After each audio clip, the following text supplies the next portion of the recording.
আসসালামু আলাইকুম। আজকে আমরা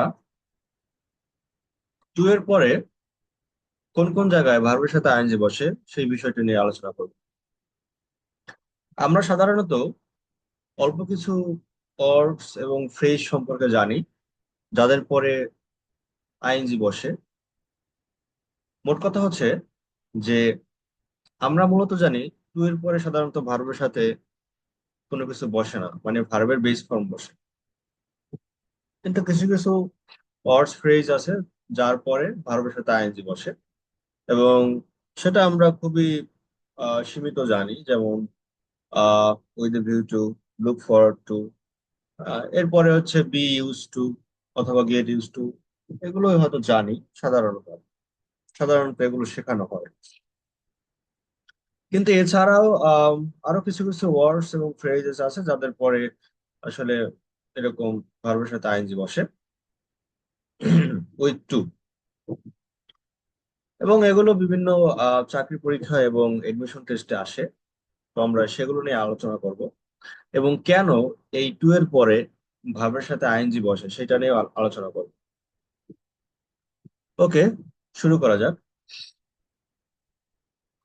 প্রথমে আমরা দেখতে পাচ্ছি যে এখানে বলা আছে যে with a view to, look forward to, be use to, get use to, addicted to, accustomed to, contribute to, be committed to, confess to, object to, be opposed to, dedicated to, এগুলো এখানে দেয়া আছে। ওকে, আমরা এখন দেখব যে কেন কিভাবে আসলে এই টু এর পরে ভার্বের সাথে আইএনজি আমরা বসাই। প্রথমে উইথ আ ভিউ টু, আমরা এই ফ্রেজের অর্থ জানবো এবং দেখবো যে আসলেই এরপরে ভার্বের সাথে আইএনজি বসানো প্রয়োজন, না এমনিতে এটা রুলস অনুযায়ী বসে, সেটা আমরা দেখবো। আসলে এখানে ইংরেজি গ্রামে আসলে ওরকম ভাবে রুলস আছে, তবে প্রতিটা রুলসেরই ব্যাখ্যা আছে, যৌক্তিক ব্যাখ্যা। তবে কিছু কিছু রুলস আছে যাদের তেমন একটা ব্যাখ্যা নাই। তবে এখানে আসলে এই রুলসের লজিক্যাল ব্যাখ্যা আছে। প্রথমে আমরা দেখব যে উইথ আ ভিউ টু এর অর্থ হচ্ছে উদ্দেশ্যে। আমরা খেয়াল করি যে আমরা একটা সেন্টেন্সের অবজেক্ট হিসাবে যে ওয়ার্ড অথবা কোন একটা ক্লজকে নেই, সেটা আসলে নাউনের মতো কাজ করে। ডিরেক্টলি নাউন না নিলেও সেটা নাউনের মতো কাজ করে। তো ব্যাপারটা হচ্ছে প্রতিটা অবজেক্ট কিন্তু নাউন। এখন কথা হচ্ছে যে উইথ দ্য ভিউ টুর পরে কি আমরা অবজেক্ট ব্যবহার করি? আসলে খেয়াল করুন, ব্যাপারটা আসলে সেইটা না। ব্যাপারটা হচ্ছে যে সকল কিছু, ঠিক আছে, আমরা যদি কোনো বলি যে কোনো জিনিস বলি, বা যদি বলি যে কিসের জন্য, কিসে, হ্যাঁ, এই ব্যাপারগুলো যখন আমরা বলি, এই ব্যাপারগুলো বলার পরে যে উত্তরটা আসে সেইটা কোন একটা নাউনকেই কিন্তু মিন করে। যদি আমি এখানে এক্সাম্পল দিয়ে বলি, যেমন he studies hard with a view to passing exam. এখানে এই যে হি স্টাডিজ হার্ড, সে খুব ভালোভাবে পড়াশোনা করে, উইথ আ ভিউ টু, উদ্দেশ্যে। আচ্ছা, এখন সে আহ খুবই ভালোভাবে পড়াশোনা করে, হ্যাঁ, পরিশ্রমের সাথে পড়াশোনা করে। এখন সেটা কিসের জন্য? এখানে তো একটা উদ্দেশ্য আছে, ঠিক আছে, কিসের জন্য। এই যখন আমরা বলবো কিসের জন্য, সেখানে কিন্তু একটা নাউনকেই বোঝায়। আমরা যদি বলি কিসে বা কিসের জন্য, সেখানে কিন্তু নাউন ছাড়া বা কোনো কিছুর নাম ছাড়া কিন্তু অন্য কোনো পার্ট অফ স্পিচ আমাদের আনসারে আসে না। তো এখানে আমরা যদি বলি যে হি স্টাডিজ হার্ড, হ্যাঁ, সে খুব ভালোভাবে পড়াশোনা করে, উইথ আ ভিউ টু, উদ্দেশ্যে, কিসের উদ্দেশ্যে? Passing exam. এই জিনিসটা কিন্তু ওই যে কিসের আনসার হচ্ছে কি পাসিং, কিসে? পাস করতে, ঠিক আছে, পাশের জন্য। তো সে পাশের জন্য মূলত এরকম পড়াশোনা করে। তো আমাদের এই জায়গায় টু এর পরে এই ভার্বের সাথে আইএনজি বসানো লাগছে এই কারণে, কারণ এখানে আমাদের একটা নাউন অথবা নাউন ইকুইভ্যালেন্ট দরকার। এখন আপনার গ্যাপে যদি এখানে এই পাস দেয়া থাকতো, শুধু যদি পাস দেয়া থাকতো, তাহলে আপনাকে সেই পাসকে তো নাউন বানানো প্রয়োজন। তো সেক্ষেত্রে আপনি কিন্তু এই পাসের সাথে আইএনজি বসায় এইটাকে আপনি নাউন ইকুইভ্যালেন্ট বানাবেন। তো আমরা মূলত এই জায়গায় ভার্বের সাথে আইএনজি এই জন্যই বসাই, কারণ তাকে আমাদের জিরান্ট বানাতে হবে। জিরান্ট হচ্ছে নাউন ইকুইভ্যালেন্ট, কারণ এখানে আমাদের সেন্টেন্সের অর্থ অনুসারে, স্ট্রাকচার অনুসারে আমাদের এখানে একটা নাউন প্রয়োজন। ওকে, দ্বিতীয় এক্সাম্পলে লুক ফরওয়ার্ড টু, এগুলো খুবই কমন আর কি। এখন কেন এই লুক ফরওয়ার্ড টু এর পরে আমরা ভার্বের সাথে আইএনজি বসাই? খেয়াল করুন, লুক ফরওয়ার্ড টু মিন্স কি? ব্যাপারটা হচ্ছে যে প্রথমটা হচ্ছে যে উদ্দেশ্য নিয়ে, ঠিক আছে, আর এখানে হচ্ছে কোনো কিছুর একটা আগ্রহ নিয়ে, ঠিক আছে। এখন কিসের জন্য আগ্রহ, সেটা একটা কিন্তু কোশ্চেনে আমাদের এখানে আসে, যে আমাদের অধীর আগ্রহ নিয়ে আমরা কোনো কিছু জন্য অপেক্ষা করি, ঠিক আছে, কিন্তু সেই কোনো কিছু, সেই কিছুটা কিন্তু আসলে নাও, ঠিক আছে, সেই কিছুটা কিন্তু এখানে নাউন। সেই নাউন তৈরি করতে হলে আমাদের অবশ্যই যদি সেখানে ভার্ব থাকে, ভার্বের সাথে আইএনজি বসাতে হবে, কারণ ভার্বের সাথে আইএনজি বসানো ছাড়া সেটাকে কিন্তু নাউন ইকুইভ্যালেন্ট আমাদের করা সম্ভব না। খেয়াল করুন, I look forward to meeting you. আচ্ছা, আই লুক ফরওয়ার্ড টু, ঠিক আছে, আমি আগ্রহ নিয়ে থাকি কিসের জন্য? কিসের? মিটিং, মিটিং এর জন্য, সাক্ষাতের জন্য। তো এই জায়গায় সেই কিসের, সেই অর্থটা কিন্তু আসে মিটিং। ব্যাপারটা বুঝছেন? এখানে ব্যাপারটা হচ্ছে এইটাই, যে আপনাকে একটা নাউন বসাইতে হবে। এখন আপনার তো গ্যাপে আছে ভার্ব, তো সেটাকে আপনাকে নাউন বানাতে হবে। তো ভার্বের সাথে আইএনজি বসাই দেবেন, তারপরে সেটা নাউন ইকুইভ্যালেন্ট হবে। ওকে, এরপরে আছে বি ইউজ টু। আচ্ছা, আমরা এখানে প্রথম এক্সাম্পলের সাথে বোঝানোর জন্য আর কি অ্যামিজার দিয়ে দিছি, অজয়ার, এরপর এগুলো দেওয়া নাই। বি দ্বারা মূলত এখানে অ্যামিজার অজয়ার বোঝায়। এখন এখানে একটা ব্যাপার আছে, যে আমরা সাধারণত কি জানি যে ইউজ টু এর পরে ভার্বের বেস ফর্ম বসে, হ্যাঁ, ইউজ টু এর পরে ভার্বের বেস ফর্ম বসে, কিন্তু তার আগে যদি এরকম অক্সিলারি ভার্ব থাকে, তাহলে কিন্তু এই ইউজ টু পরে কিন্তু ভার্বের সাথে আইএনজি বসে। কেন বসে আমরা অর্থ অনুযায়ী দেখবো। খেয়াল করুন, এখানে বি ইউজ টু মানে হচ্ছে অভ্যস্ত, ঠিক আছে, অভ্যস্ত। যেমন he is use to working late. আচ্ছা, এখানে কেন ওয়ার্কিং হইলো? আমরা এখানে খেয়াল করবো যে এখানে ইউজ টু, এটার অর্থ হচ্ছে অভ্যস্ত। এখন আমরা খেয়াল করব যে এই ইউজ টুর পরে কেন এই ওয়ার্কিংটা হলো।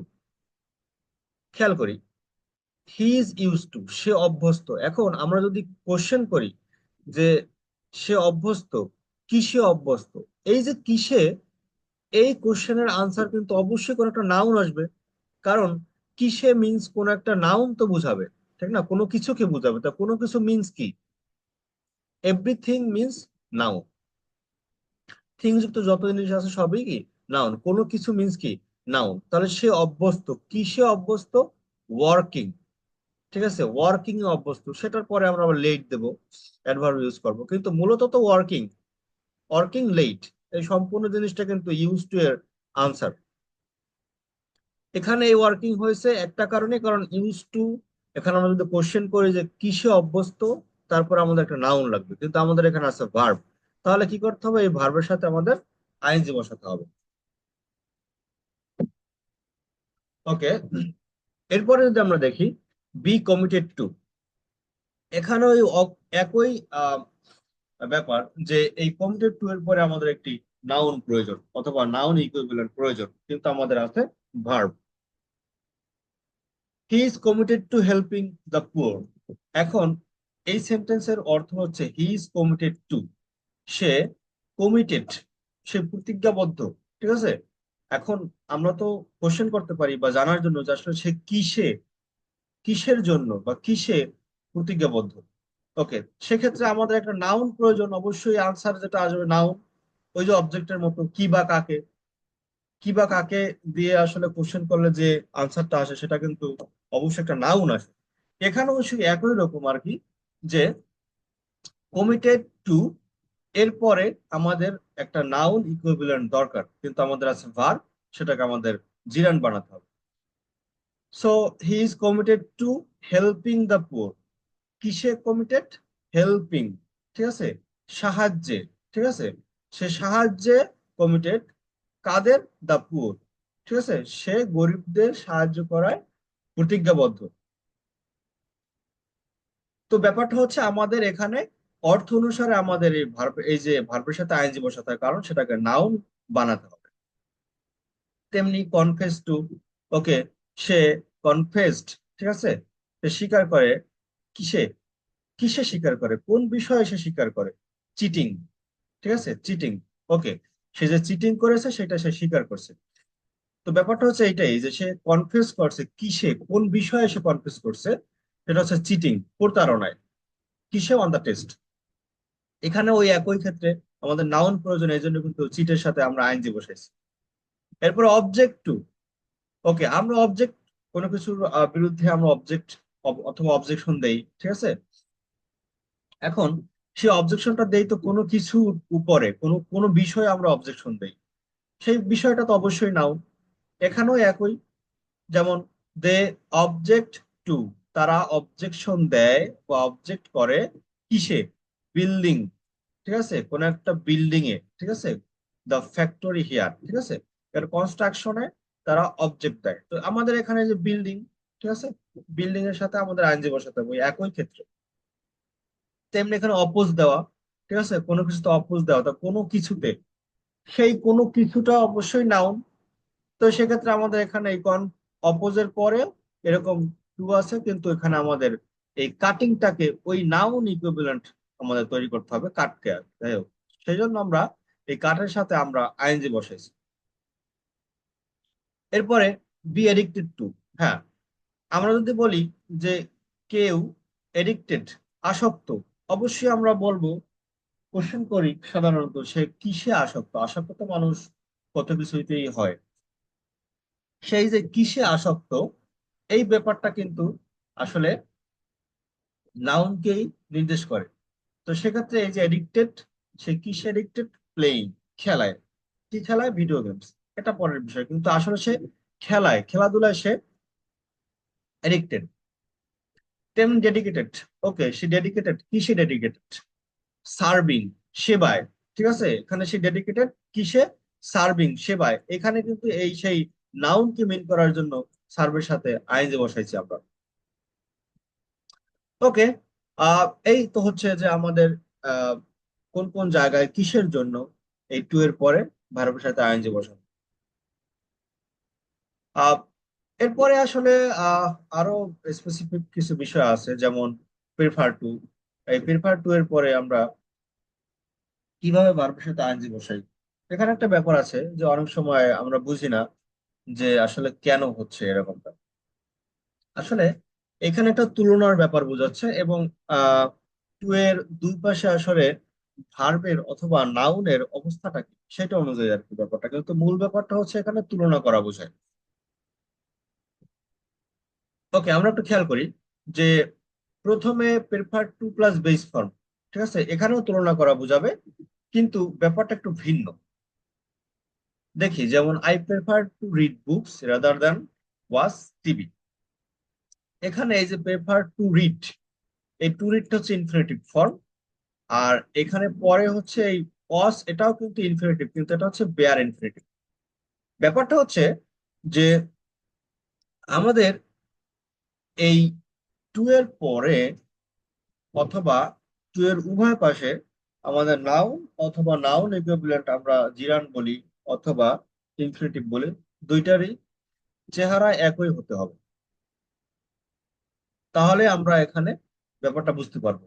আর এখানে রাদার দান যেহেতু বলা আছে স্পষ্ট ভাবে, ঠিক আছে, সেক্ষেত্রে আমাদের এখানে টু এর পরে ভার্বের বেস ফর্ম বসে, কারণ এখানে স্পষ্ট ভাবে রাদার দান মানে কি, কোনো কিছুর চেয়ে এখানে তুলনা করে বলাই আছে। এজন্য আমরা এখানে টু প্লাস ভার্বের বেস ফর্ম বসাতে পারি। এখানেও তুলনা করা বোঝায়। আচ্ছা, এরপরে আছে she prefers to walk to work. তো এখানে সে প্রেফার করে কি? হাঁটতে, ঠিক আছে, সে হাঁটতে প্রেফার করে টু ওয়ার্ক। এখানে ব্যাপারটা হচ্ছে সেই কনফিউজিং একটা ব্যাপার। যে এখানে টু আছে, হ্যাঁ, টু এর পর ওয়ার্ক, এরপর হচ্ছে টু ওয়ার্ক। হ্যাঁ, ব্যাপারটা হচ্ছে এখানে যে টু দ্বারা কিভাবে তুলনা করা বুঝাইলো, এটা হচ্ছে আসলে নিয়মে ফালাইছে এরকম যে টু দ্বারা এখানে তুলনা করা বুঝাইছে। এটা ওরকম ভাবে আর কি স্পষ্ট ব্যাখ্যা নাই, কিন্তু টু দ্বারা এখানে ওই যে দেন, রাদার দেন, এটার অল্টারনেটিভ বুঝাইছে। কিন্তু টু এর আগে একটা ভার্বের অথবা কোনো অ্যাকশনের অথবা কোনো নাউনের যে ফর্ম থাকবে, টু এর পরই ওই একই ফর্ম থাকবে। এখন আমরা যদি দেখি, আমরা টু এর পরে ভার্বের সাথে আইএনজি বসে এই ব্যাপারটা নিয়ে আলোচনা করবো। হ্যাঁ, এখন যখন টু কোনো কম্পারেটিভ ফর্ম বুঝাবে, তখন দেখবো যে টু এর আগে কোন একটা অ্যাকশনের অথবা কোনো নাউনের কোন স্ট্রাকচার আছে, সেটা কি জিরান্ডে আছে, সেটা কি ইনফিনিটিভ ফর্মে আছে, না সেটা ভার্বের সাথে আইএনজি আছে অথবা শুধু নাউন আছে, সেই ব্যাপারটা দেখবো। সেটার উপর নির্ভর করবে পরবর্তীতে কি বসবে। এখন এখানে টু এর আগে ওয়াক আছে, মানে ভার্বের বেস ফর্ম, সেজন্য টু এর পরও ভার্বের বেস ফর্ম। এখানে কিন্তু অ্যাকশন বোঝাচ্ছে, সে আহ আহ কাজ করার থেকে হাঁটা পছন্দ করে, এরকম অ্যাকশন বোঝাচ্ছে এরকম। কিন্তু সেই অ্যাকশনটা এখানে কিন্তু বেস ফর্মে আছে। তেমনি they prefer to eat at home. Okay, এটা স্পষ্ট না? আচ্ছা, এখন আমরা দেখবো যে ভার্বের সাথে আইএনজি বসে কোন ক্ষেত্রে। হ্যাঁ, ভার্বের সাথে আইএনজি বসবে, সেটা কিন্তু তুলনা বোঝাবে। এখন ভার্বের সাথে আইএনজিটা আসলে বসে কেন, সেটা দেখবো। সেটা বসে আসলে সেন্টেন্সের স্ট্রাকচার অনুযায়ী। আমরা দেখি I prefer reading to watching TV. এখানে কিন্তু এই টু কিন্তু আসলে দ্যানের মতো কাজ করতেছে, রেদার দ্যানের মতো কাজ করতেছে, এখানে কিন্তু তুলনা বোঝাচ্ছে। এখন টু এর আগে আছে রিডিং, এখানে কিন্তু কি ভার্বের সাথে আইএনজি আছে, ঠিক আছে, তার মানে কি এটা জিরান ফর্ম। তো সেক্ষেত্রে টু এর পরও জিরান ফর্ম প্রয়োজন। এখন আপনার পরীক্ষায় যদি এখানে শুধু ওয়াস আসে, ঠিক আছে, সেক্ষেত্রে আপনি কিন্তু এটা ওয়াসটাকে কিন্তু আপনি ওয়াস রাখতে পারবেন না, ঠিক আছে, সেটাকে কিন্তু আপনার আইএনজি বসায় দিতে হবে। কারণ হচ্ছে টু এর আগে রিডিং আছে, পরেও কি ওয়াচিং হবে।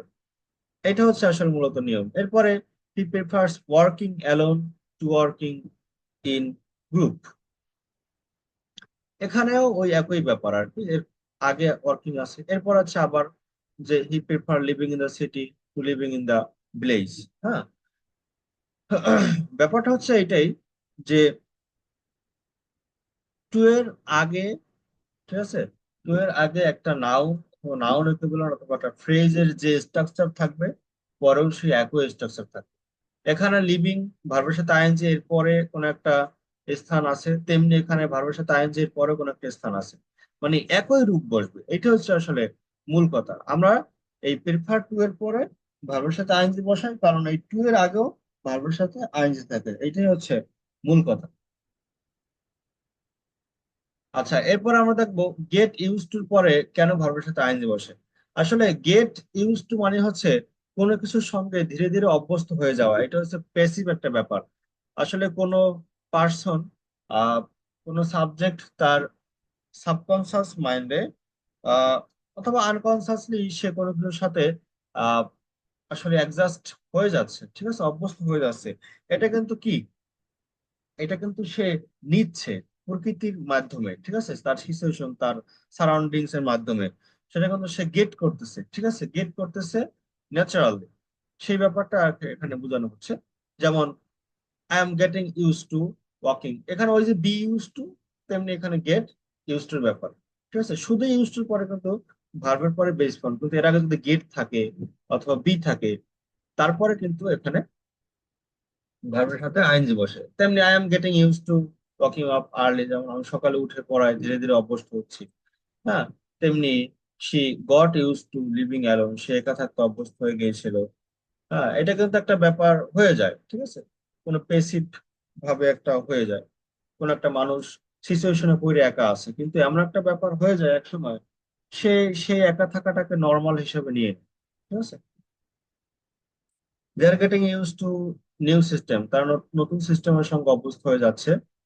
আহ যেমন কোন একটা নতুন সিস্টেমে কোন একটা মানুষ যদি যায়, সেখানে তার থাকতে হয়, কিন্তু একটা সময় ওই সিস্টেম গুলো সে ন্যাচারালি নিয়ে নেয়, ঠিক আছে, ন্যাচারালি অভ্যস্ত হয়ে যায় ব্যাপার। He is not used to driving, একটা নেগেটিভ সেন্টেন্স, একই ব্যাপার আর কি। Okay, thank you very much for watching and for hearing me. পরবর্তী ক্লাসে অন্য নতুন কোনো টপিক নিয়ে ইনশাল্লাহ আমরা আলোচনা করব। টিল দেন, আল্লাহ হাফিজ।